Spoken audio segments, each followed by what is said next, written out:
Major updates are just coming in regarding the search for Nancy Guthrie. Make sure to subscribe and ring the bell for updates. We're tracking a critical breakthrough in Nancy Guthrie's missing person case. This evening, we're cutting through the hearsay and ignoring the whispers. Instead, we're looking at a somber reality, a formal update from her relatives, and a specific fact detectives recently verified. This piece of the puzzle was hiding in the open all along. For 51 days, the entire investigation has been stuck in limbo. There's zero proof of life, no sightings, no calls, and no digital pings. However, a single item in her house hasn't budged an inch. Sheriff Chris Nanos reported that Nancy's vital cardiac pills were still sitting on the counter from the evening she vanished. She's gone, but that bottle stayed perfectly still and untouched. Detectives view that countertop scene as the heart of the mystery because of what it proves. Nancy's survival hinged on those drugs.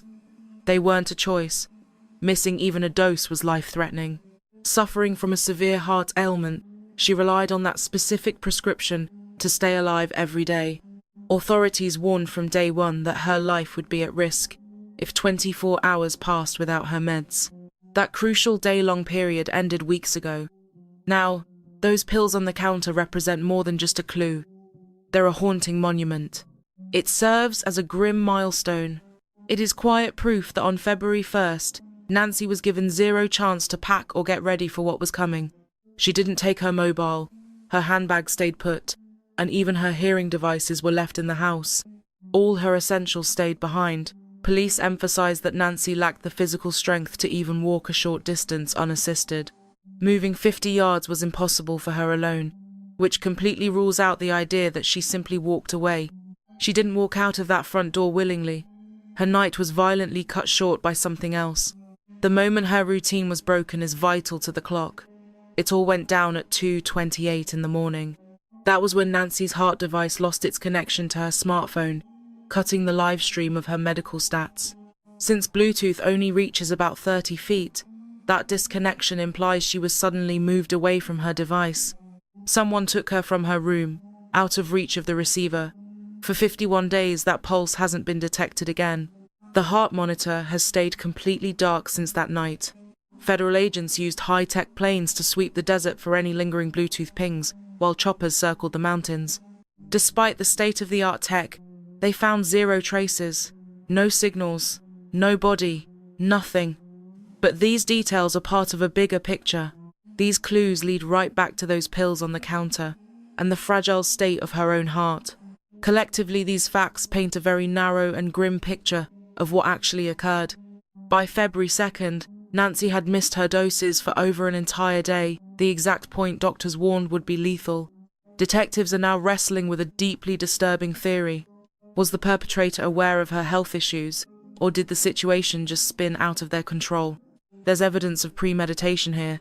The sheriff explicitly called this a deliberate, focused attack. Ex-FBI experts agree it was intentional, and the family's new message suggests they are bracing for the absolute worst. When Savannah addressed the public on day 24, the entire atmosphere of the search shifted. She spoke of how the night was used to snatch her mom right out of her sleeping quarters. She mentioned the endless insomnia and how her optimism was no longer a bright fire, but dying coals. Then came the shock as she confessed the family is coming to terms with the reality that Nancy might be dead. That wasn't a slip of the tongue. It was a heavy, calculated admission. Savannah is getting direct updates from the pros and knows exactly what the medical facts are implying. A daughter moving from hope of rescue to talk of loss marks a dark turning point. On day 50, they spoke again. Their latest message was very formal and precise, expressing gratitude to the people of Tucson. While they claim they are still trying to bring her back, one specific sentence hit home. They mentioned not being able to mourn until she reaches her final resting spot, a choice of words full of tragedy. Those aren't the phrases used by people who still expect to see their loved one alive again. These remarks stem from folks bracing for the worst, a sentiment echoed by the health data. Her silent heart monitor and full pill bottles prove it, yet handcuffs haven't come out. No one's been charged and no remains found, but the lab is still scouring every physical clue. DNA family mapping continues, while detectives dig through cellular pings from the end of January. That January 11th scouting trip noted by her kin points toward a calculated move, not a whim. It speaks of a practice run and deep study. Doubling back 21 days later screams premeditation. Still, even the best blueprints can't predict a victim's medical fragility.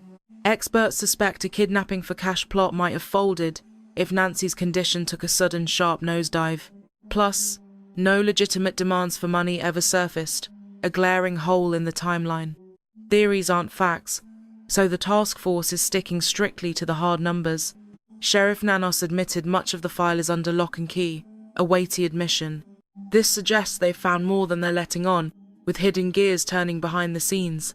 In the interim, internet sleuths have been pointing fingers at those in the inner circle. The sheriff stopped that, pointing to old cases where the innocent suffered for years before the real killer surfaced. That caution was calculated, signaling that the unit follows the trail of breadcrumbs, not neighborhood gossip. Nancy was 84, a January 27, 1942 baby who anchored her family for ages. She was a creature of habit and devotion, living a quiet, predictable existence without taking risks. She never wandered off. Taking her would have required inside knowledge and a window of chance. Her pills on the island, her inactive heart device, the lack of commotion, and the digital silence regarding money, it all builds a specific picture. Solving this isn't about finding her alive. It's about naming the culprit through scientific certainty. Today's detectives don't just wait for a confession. They use web tracking and DNA patterns to rebuild the crime. Police are certain the figure caught on camera at 1:47 a.m. has an identity linked to those weeks. Should the DNA labs find even a distant cousin, the net will tighten around the suspect fast. Things aren't stalled. While the relatives mourn, the official reports show a case very much on the move. Those prescriptions have sat exactly where she left them for 51 days. But search efforts have. Any weird activity in the foothills on January 11th or late that month matters now. The Bureau's hotline is open, and there's a bounty of over $1 million for the right info. Answers often come from one small witness detail, finally fitting into the master puzzle. As of today, her cooking space is frozen in time. That static scene haunts the investigation, highlighting the tragedy of a life interrupted and left on the table. Yet the clues suggest wheels were turning way before February 1st, a fact buried in the family's brief. Lab findings point to a calculated stakeout on January 11th, about 21 days prior to Nancy's abduction. This flips the script. If a prowler was casing the joint that early, the timeline shifts. Scanning the home's layout, checking for blind spots, then the kidnapping date was a choice, not a fluke. 21 days is a plan. Police are looking at that early January date as a practice session, a non-violent trip used to gather intel and gauge the danger, sparking critical questions about the perpetrator's methods. When exactly did they show up? How long did the prowler hang around? Did the locals see a stranger? Were there any security system hiccups that evening? Practice runs aren't just about the victim.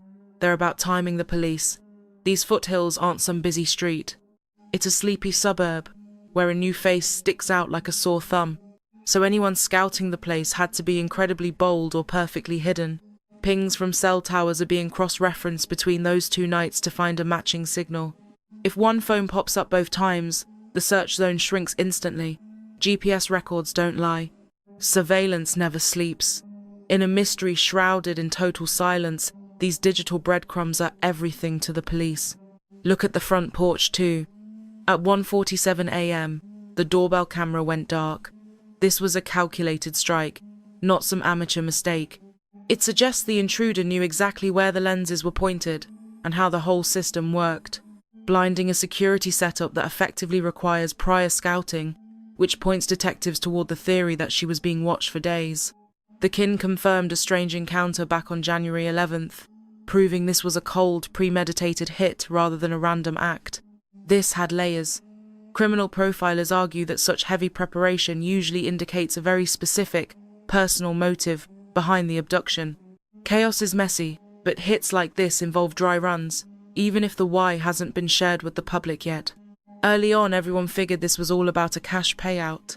But no ransom notes ever arrived, no deals were made, and no one sent proof she was okay. That total silence is deafening. Usually, when money drives a kidnapping, The snatchers reach out fast because time is their only real bargaining chip. In this instance, the phone never rang. This leaves the major crimes unit with two distinct paths to investigate. Either the demands are being kept strictly confidential, or the entire scheme fell apart before they could even start negotiating. The victim's frail health could have ruined their plans if the kidnappers didn't realize she needed constant medical care to survive. Things likely spiraled out of control within hours, a theory that lines up perfectly with the data from her heart monitor. The wireless signal from her device cut out completely at 2:28 in the morning. Forensic teams later found blood by the entrance, suggesting a violent struggle broke out when she was forced from her home. If she was injured and denied her medication, her condition would have plummeted almost immediately. It is a grim reality to face, but it is exactly what the lead investigators are forced to consider. Meanwhile, the inner circle is under a microscope. Her son-in-law, Tommaso, stayed out of the spotlight for 51 days despite being the last witness. The internet went into a frenzy when he finally showed up for the March 2nd service alongside Savannah and Annie. People on social media began obsessively matching his stride to the masked figure caught on the grainy security tape. Sheriff Nanos tackled those accusations head-on during his latest briefing.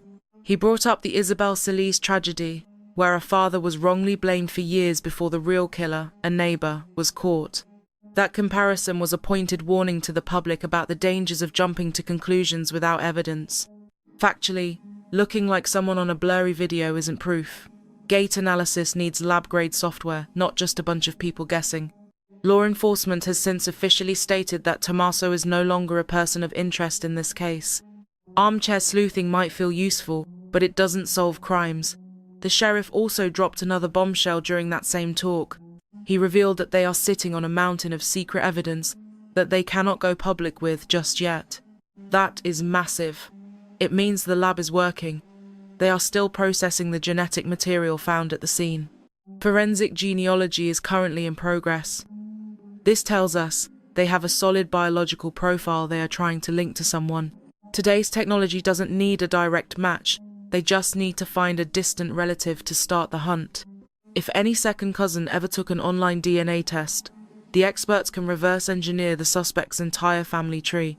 It is a slow, grueling process, but once a single branch connects, the circle closes in very fast. This work happens in total silence. No cameras or press releases, just analysts buried in spreadsheets and ancestral charts, checking every public birth record, and if that work is still going, they have high-quality samples. The family's recent donation to a child safety centre also turned heads. While a kind gesture, the timing added a lot of emotional weight to the ongoing search. Observers think these moves mean the family is bracing for bad news, but police can only act on verified facts. They only move on proof. That scouting mission back on January 11th remains the absolute core of the investigation. If a predator was testing the locks that night, neighbours might have seen a tiny detail that only makes sense today. A car idling too long, a shadow standing still in the dark, or a light flickering where it didn't belong. Memories get sharper with context. That is why detectives knock on the same doors twice. New clues change how people remember things. The feds are still taking tips. Plus, there is over $1 million on the table for anyone who talks. A case that looks frozen from the outside is often buzzing with activity behind the doors of the precinct. Cops turn up the heat slowly. If more than one person was involved, that massive reward is designed to break their loyalty. Secrets shared by many almost never stay buried for very long. Someone eventually talks driven by remorse, sheer terror, or a desire for cash. Yet silence usually breaks under pressure. Currently, the clues tell two different stories. Inside those walls, life stopped on February 1st. Outside, police are tracing prior weeks, hunting for rehearsals by the person who returned after January 11th. While NY's relatives now mention possible loss, the authorities have stayed silent. That gap is key. Mourning and detective work move differently. One prepares for tragedy, the other hunts for truth. A conviction might turn on a tiny detail that seemed completely insignificant back then. A repeat trip, a familiar signal, or a family tie. The quiet since 2:28 doesn't mean the trail ended. It just means nothing is official yet, but patience often leads to breakthroughs. Crossing 50 days, The goal is shifting from a rescue mission to identifying a suspect. The prescriptions remain untouched, but the pre-February timeline is now facing intense forensic scrutiny. The tragic path is now obvious. The family's public statements suggest they are preparing for a funeral. Clinical data suggests the window closed fast, while the lack of phone pings implies a disappearance. But feelings don't solve crimes, names do. Right now, the focus appears to be tightening significantly. Sheriff Nanos was meticulous in recent briefings, repeatedly stressing that the hunt is still ongoing. He admitted to holding major secret data and didn't deny being closer to making an arrest. Wording is vital here. Authorities rarely exaggerate progress or hint at a breakthrough without a very solid reason. Mentioning massive secret intel usually signals that various clues are finally starting to align. Behind closed doors, experts are running several tests, including biological analysis and genealogical mapping. Mobile data from late January is currently being mapped out. Signals near the home are being compared across dates, and January 11th remains a major outlier. If that first trip was a scout mission, detectives would hunt for any recurring patterns. A phone present both nights, a vehicle spotted twice, or any overlapping electronic trail. Digital tracks aren't perfect, but they endure. Every phone hits a tower, and every tower logs it. Routers log pings from nearby gadgets. So even if the killer disabled cameras, his electronic shadow likely survived. There is also the matter of physical clues by the entrance. Testing confirmed blood, proving this was an assault rather than a runaway, and blood contains DNA. Genetics reveal family ties, which unmask an identity. With a clean ancestral match, police won't need a confession.